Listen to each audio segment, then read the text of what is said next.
എൻ്റെ കയ്യിലുള്ള സ്പൈഡർ പ്ലാന്റിൻ്റെ ഇപ്പോഴത്തെ അവസ്ഥയാണ് കേട്ടോ അത്. ആകെ ചീഞ്ഞു പോയി, കളയാൻ പാകത്തിനായിട്ടുണ്ട്. എൻ്റെ കുറച്ച് ഫ്രണ്ട്സ് ആണെങ്കിൽ എന്നോട് ചോദിക്കാറുണ്ട്, എങ്ങനെയാണ് ചെടികളൊക്കെ മെയിൻറ്റെയിൻ ചെയ്യുന്നത്, ഏത് ഫെർട്ടിലൈസറാണ് യൂസ് ചെയ്യുന്നത്, നല്ല ഭംഗിയിൽ നിൽക്കുന്നുണ്ടല്ലോ ചെടികളൊക്കെയെന്ന്. ഇത് 10 ചെടികൾ നമ്മൾ വാങ്ങിയെന്ന് വിചാരിക്കുക, അതിൽ എല്ലാം സക്സസ് ആയിക്കൊള്ളണമെന്നൊന്നുമില്ല. 1-2 പ്ലാന്റ്സ് ചിലപ്പോൾ ചീഞ്ഞു പോവാം, കരിഞ്ഞു പോവാം, എല്ലാം ചെയ്യാറുണ്ട്.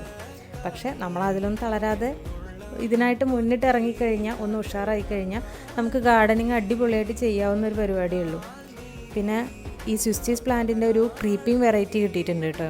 അപ്പോൾ അത് ഞാൻ പെട്ടെന്ന് തന്നെ റിപ്പോർട്ട് ചെയ്ത് വെക്കുകയാണ്. നമ്മൾ മെയിനായിട്ട് ചെയ്യേണ്ട കാര്യം എന്ന് പറഞ്ഞാൽ, ചെടി വാങ്ങിക്കഴിഞ്ഞാൽ തന്നെ അതിനെ മാക്സിമം റിപ്പോർട്ട് ചെയ്യാൻ പറ്റുമോ, അതുപോലെ തന്നെ അതിൽ 1-2 തൈകൾ ഉണ്ടെന്നുണ്ടെങ്കിൽ അതിനെ മാറ്റി വേറെ പോട്ടിലേക്കാക്കാൻ പറ്റുകയാണെങ്കിൽ അത്രയും നല്ലതാണ്.